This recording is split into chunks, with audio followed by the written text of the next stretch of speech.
sur ma chaîne lecture, comment allez-vous? Bienvenue dans ce nouveau vlogmas. On est lundi 18 et ce vlogmas sortira mardi. Vivement la fin de la semaine parce que là ça tire et pour être honnête hier soir, bon ça s'est pas très bien passé avec les garçons, notamment mon second, mais bon on s'en fiche, hein, c'est pas le souci, ça c'est pas, voilà. Ça a frité, on sent une tension, on sent de la tension là, donc Noël ça a des côtés positifs mais ça a des côtés négatifs, voilà, donc ça s'est pas bien passé, je veux pas rentrer dans les détails, bref. Bref, on va parler de livres pour penser à d'autres choses plus agréables. Les livres qui sont rentrés. Alors, ça justement, ça a été offert à Lucien et j'ai très envie de le lire. Et il faut que j'aille vous chercher celui qui a été offert à Joseph parce que j'ai très envie de le lire aussi. Bon, je sais pas où il est, je vous montrerai tout à l'heure quand il rentrera. Je lui demanderai où il l'a mis.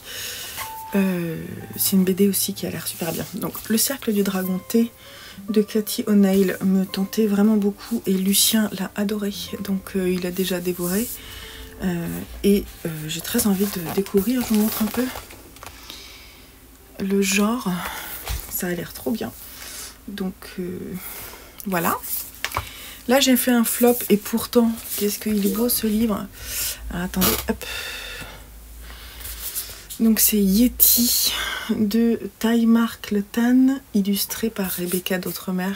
Vous connaissez mon amour pour Rebecca d'Outremer. C'est édité chez Gauthier Languereau et c'est un album grand format que je trouve très beau, que je vais lire à Lucien à un moment parce que il n'a pas du tout envie, ça a fait un flop. Mais je vais lui lire, je sais pas trop quand, mais je vais le faire. Voilà. J'ai offert à mon fils Joseph le 3e tome de Death Note dans sa Black Edition de Tsugumi Oba et Takeshi Obata, édité chez Kana Édition. Voilà, c'est pareil. C'est une saga que je veux découvrir, donc je la lirai l'année prochaine. On verra si je lis les 3 premiers tomes. C'est les 3 que j'ai mis. Je leur ai offert aussi des Pico-Bog dernièrement là. Donc il y en a un 3e, je sais plus lequel c'est, mais il faut qu'on arrive à mettre la main dessus. Je sais plus. L'original peut-être, non je sais plus. En tout cas, voilà, j'ai offert L'amour de l'art et Légère contrariété. J'ai pas offert le dernier parce que je voudrais qu'on complète la collection d'abord avant d'acheter les derniers. Et Sylvette m'a mis 2 livres dans son dernier cadeau que je ne connais pas du tout. Il y avait un manga dans le lot, The Summer Hikaru Died de Mokuran, je connais pas, de Pika Édition. Je vais vous lire quand même parce que ça a l'air vachement bien, la 4e de couverture. Hikaru et Yoshiki sont 2 amis d'enfance qui ont grandi ensemble dans un hameau reculé, mais un jour les doutes qu'éprouvait Yoshiki depuis quelque temps se confirment. Depuis sa disparition en forêt 6 mois plus tôt, Hikaru a été remplacé par 3 petits points, autre chose. Malgré cet effroyable constat, Yoshiki refuse d'être séparé de son ami. Il fait alors le choix de poursuivre son quotidien aux côtés de cet être à l'image parfaite de Hikaru. Voilà, c'est l'air très étrange. Et elle m'a offert aussi un recueil de poésie, Le bruit des vagues de Flore Perrault, édité chez Hors des lignes. Et là, j'ai trop envie. Ces éditions en plus sont très belles, il y a quelques illustrations. Voilà, donc à voir. Elle m'a dit, elle avait écrit je prends des risques. Mais moi j'aime bien, je lui ai dit j'aime bien quand tu prends des risques. Elle m'a offert aussi du thé qu'elle a dû acheter à Édimbourg. Je sais pas si elle est allée à Édimbourg. Enfin en tout cas, elle a acheté du thé, je sais qu'elle est allée en Écosse. Donc c'est la marque Édimbourg. Et donc il y a Twistle Tea et Whisky Tea. Et alors là, je me demande, j'espère qu'il n'y a pas du whisky dedans, mais je pense pas. Non, c'est produit en Écosse.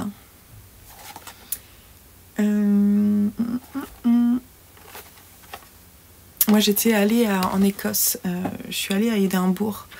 J'en garde un souvenir très particulier. J'avais 18 ans, je pense. Je suis partie 2 semaines avec des amis et j'étais allée sur l'île Lewis aussi. Et vraiment, c'est un endroit que vraiment on voit pas ailleurs. C'était vraiment très très beau les souvenirs que j'ai. En revanche, j'étais un peu trop jeune pour partir dans ma tête et donc j'en garde des souvenirs mitigés, vous voyez. Voilà. Donc c'était quand même sympa.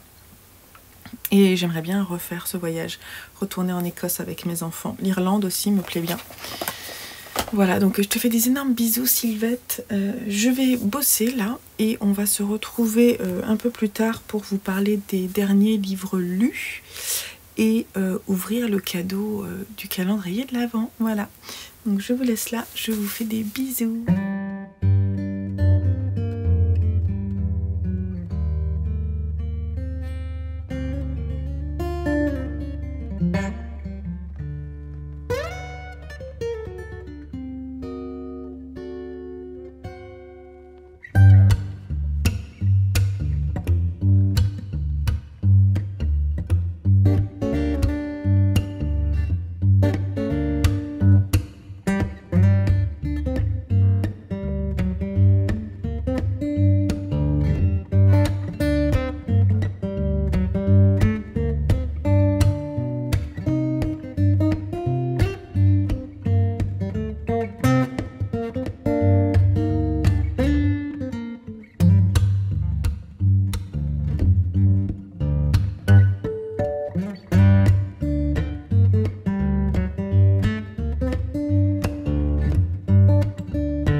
Ok, alors il est 13h30, je viens d'accompagner mon fils. On va parler un petit peu lecture.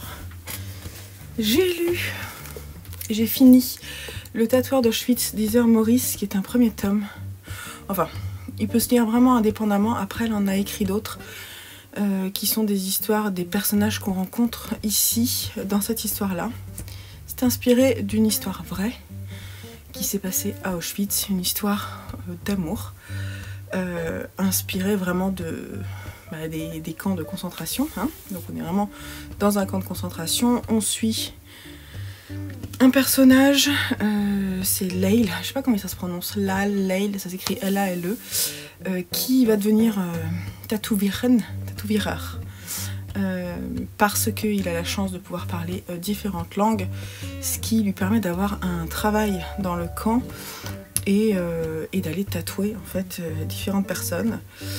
Petit à petit, il va se rendre compte que ça va lui sauver la vie. Il va tatouer une jeune femme, Gita, G-I-T-A, dont il va tomber amoureux, vraiment, dont il va tomber éperdument amoureux et dont il va essayer de sauver la vie. Voilà, donc c'est vraiment leur histoire vraie que Heather Morris romance. En fait, c'est Lal, je sais pas la prononcer, Lail, qui va la raconter cette histoire à Heather Morris. Et elle va avoir des difficultés à le faire. Au départ, elle va vouloir faire un scénario plutôt pour une adaptation écran. Et finalement, elle l'écrit en roman. Alors, qu'est-ce que j'en ai pensé? J'ai eu du mal, je pense encore, ça me gêne. J'ai été un peu perturbée par le fait qu'on fasse une romance dans un camp de concentration. Certainement qu'il y a dû y avoir des histoires d'amour qui malheureusement, avec le poids de l'histoire, ont pris fin parce que les personnes mouraient. Enfin, c'est vraiment...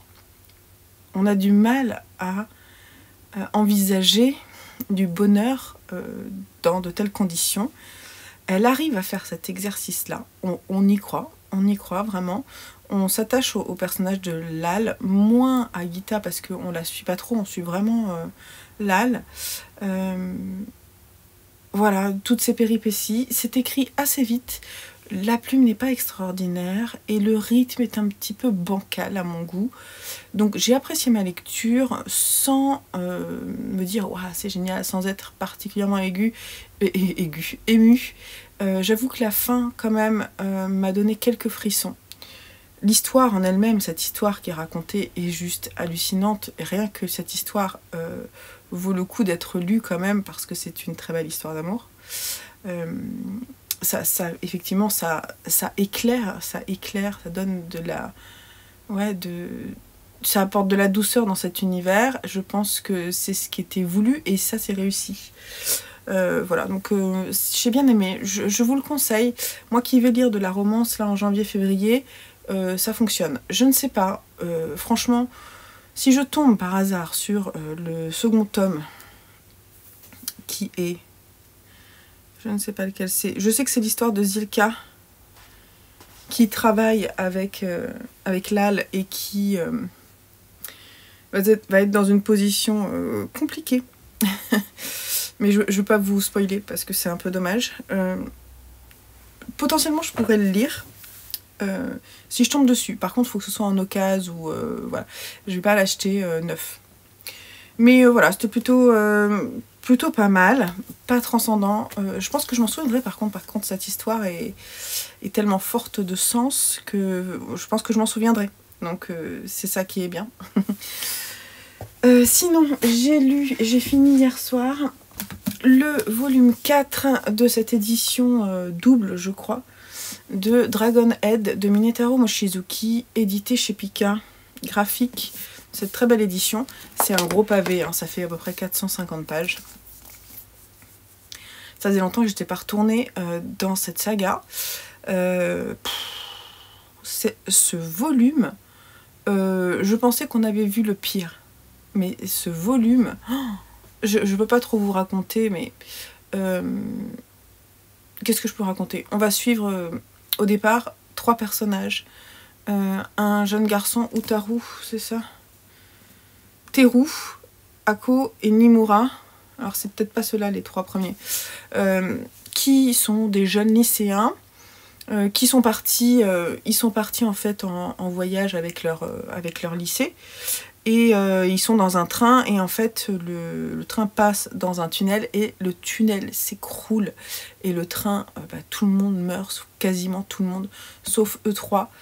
Et on va suivre ces personnages qui se demandent ce qui se passe. Ils sont dans le noir, ils se demandent s'ils vont mourir, ils se demandent ce qui s'est passé pour que voilà.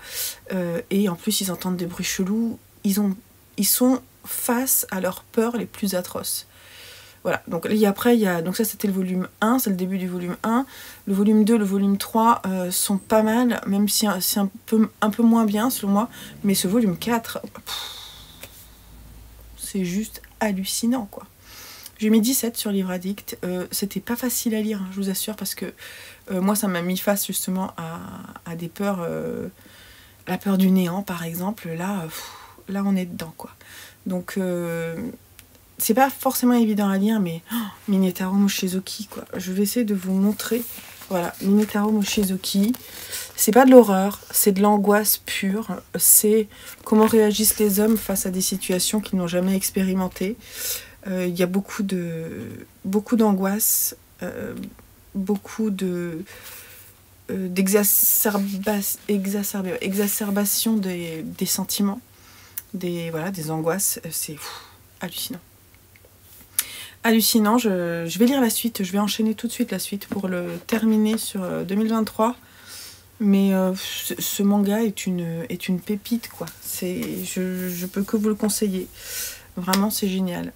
Voilà. Un des meilleurs mangas que j'ai lu, en tout cas dans ce genre-là, c'est ça. Vraiment, bravo. Bon, moi je dis que c'est l'heure. Je l'ai sorti tout à l'heure. J'ai un livre qui était prévu pour mars, on va ouvrir. Ok, on va d'abord ouvrir l'officiel.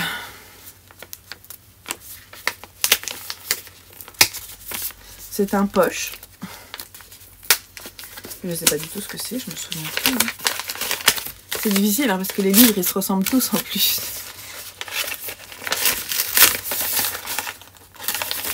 Alors, je vais essayer de faire ça. Ah oui. Emily St. John Mandel, Station Eleven. En poche. Ah oui, je me souvenais plus leur prix en poche en fait. C'est pour ça que j'étais un peu étonnée. Trop bien, c'est de la science-fiction. Dans un monde où la civilisation s'est effondrée, une troupe itinérante d'acteurs et de musiciens parcourt la région du lac Michigan et tente de préserver l'espoir en jouant du Shakespeare et du Beethoven. Ceux qui ont connu l'ancien monde l'évoquent avec nostalgie alors que la nouvelle génération peine à se le représenter. De l'humanité ne subsiste que l'art et le souvenir, peut-être l'essentiel. Ah non mais vraiment, il me donne terriblement envie. Je crois que Floris, je sais pas si tu passes par là, Floris, Flowfly, de la chaîne Flowfly, l'avait lu, il avait beaucoup aimé, et Snodza aussi je crois.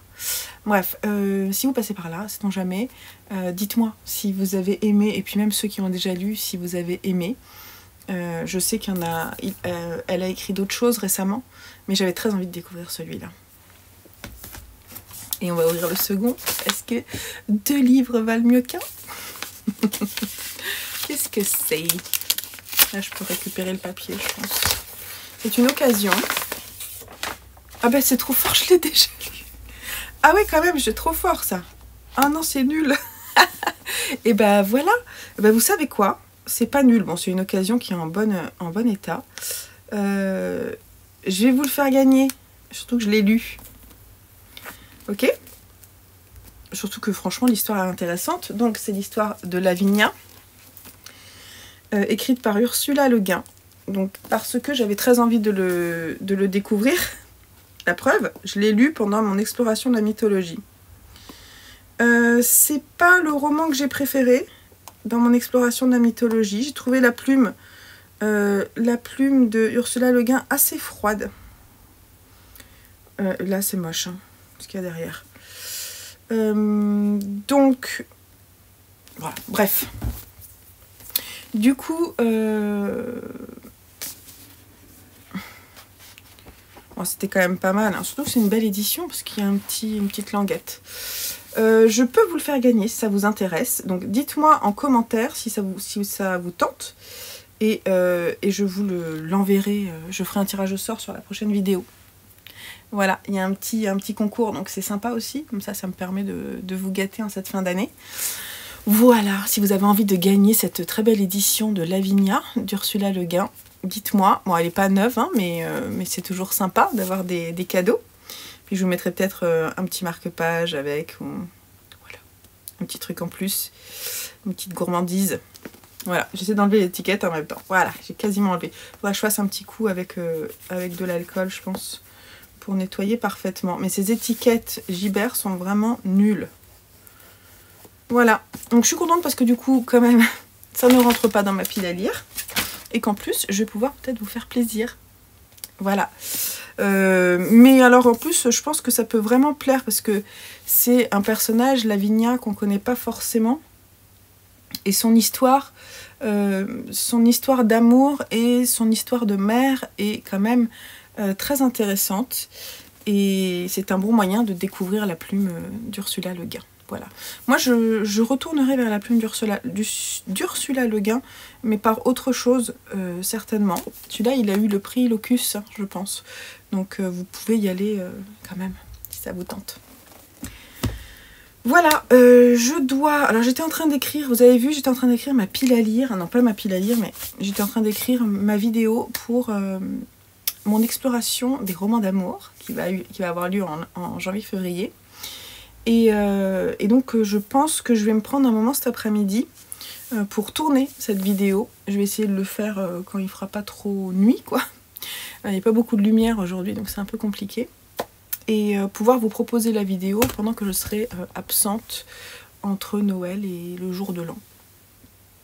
Et ça va être trop cool, je vais pouvoir commencer à faire ma pile à lire. Trop bien. Voilà, donc pour le moment je vais vous laisser là et on se retrouve pour quelques images de fin de journée et puis l'ouverture des cadeaux parce que ce soir je crois que j'ai un livre de Sylvette, donc c'est trop cool. Voilà, allez bisous. Bon, avant d'aller tourner ma pile à lire, je voulais vous partager des petites choses. Notamment, on me l'a demandé sur le Discord. Donc, je vais faire une petite photo pour le Discord, mais je voulais vous en parler ici sur les conseils très avisés de mon amie Sylvette. J'ai préparé un bingo lecture pour l'année 2024 et je vais piocher en début de mois 2 cases. 2 cases dans ce bingo, donc en tout il y a 24 cases et je vais essayer de relever le challenge qui est dessus. Je vais vous dire un petit peu rapidement ce que j'ai mis et de toute façon vous les verrez quand je ferai mes piles à lire mensuelles je pense. Donc c'est parti, je vous lis. J'ai mis 3 livres les plus anciens de ma palle. Si vous voulez je vous les écrirai, si ça vous intéresse je vous les écris en dessous là dans la barre d'infos. 4 livres choisis par mes garçons, l'idée c'est que chacun en choisisse un. 3 livres tirés au sort, donc là je ferai appel à Livre Addict. 3 livres de mes auteurs favoris. Finir une saga manga. 3 livres récents de ma pile à lire. 3 livres offerts ou prêtés. Découvrir 2 nouveaux auteurs. Thématique bleue, 3 livres. Thématique rouge, 3 livres. Les 2 titres les plus longs de ma palle. Les titres des livres, hein, pas les titres, pas le nombre de pages. 2 premiers romans. Le plus long / gros graphique. 2 romans graphiques jeunesse. Un graphique adapté d'un roman. Une thématique artistique. Le roman le plus long. Un livre qui se passe dans l'espace. Ça peut être n'importe lequel, hein.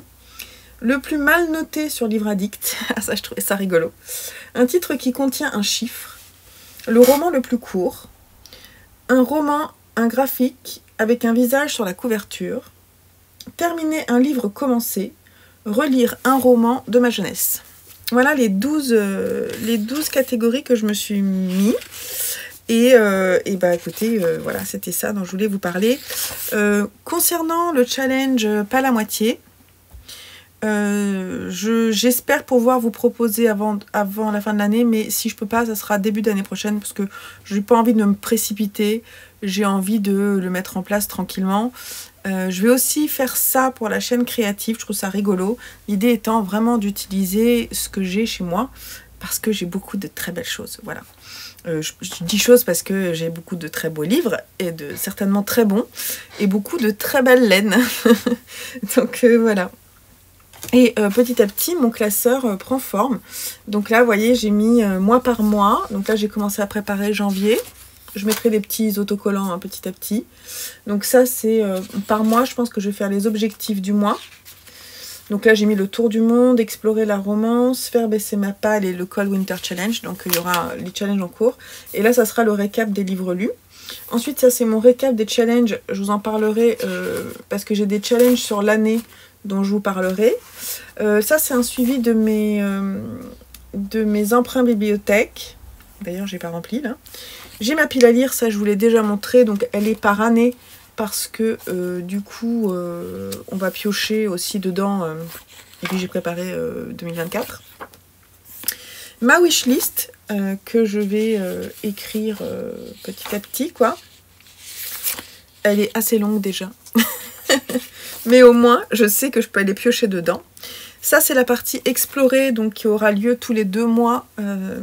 Donc ça, c'est les romans d'amour, c'est ce que je vais vous filmer. Ma wishlist aussi des romans d'amour. Et puis les livres lus, que je ferai un petit récap ici. Mes achats, pour le moment, il n'y a pas de feuille, mais l'idée, c'est de noter vraiment combien m'ont coûté les livres. Si j'ai acheté les livres en occasion ou neufs, pour quelles raisons, tout ça. C'est essayer de me rendre compte vraiment de ce que je fais d'un point de vue achat parce que je crois que c'est un peu quand même démesuré, vous voyez. Même si j'essaie d'acheter pas mal d'occasions, vous en avez conscience, c'est parfois un peu démesuré. Et voilà, donc après il y a d'autres choses, on verra ce que je mets d'autres, mais mon petit classeur est en train de prendre forme et c'est cool. Je compte bien quand même faire également ici le récap de mes livres lus en leur accordant à chacun vraiment leur place, c'est-à-dire de façon chronologique, noter la date de début de lecture, peut-être de fin lecture, me rappeler pourquoi j'ai acheté ce livre, dans quel cadre je l'ai lu, et lui donner une petite appréciation. L'idée étant de me dire aussi est-ce que j'en fais une chronique ou non, sous quelle forme, faire un suivi de mes chroniques dans ce joli cahier que je trouve trop beau, puisqu'il est joli, il est très beau, non c'est pas la même chose, joli et beau. Bref, j'adore préparer ça, c'est trop bien. Donc je vous laisse là pour le moment, et je vous dis à plus tard.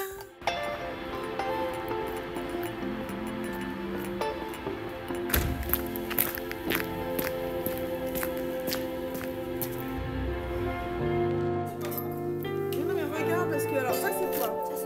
Ensuite Simon il en a un autre. Ouais. Partie de mousse à t-shirt. Les desserts que j'ai bien fait. Et il y a pas c'est un flambeur. Sachez les mots. Il y a papa qui est disponible là. C'est un t-shirt sur Death Note. C'est Ryuk. C'est content. Tu te souviens? Ah oui, je me souviens. Ah oui, je me souviens de la voiture que j'ai eue. Je sais que c'est BD. J'ai dominé les gars. Vas-y. Tu dois 400 millions de 72 422 €. Pourquoi? Vous avez parié. C'est surtout Ah, c'est BD. Cascaron. Qu'est-ce que C'est du sel.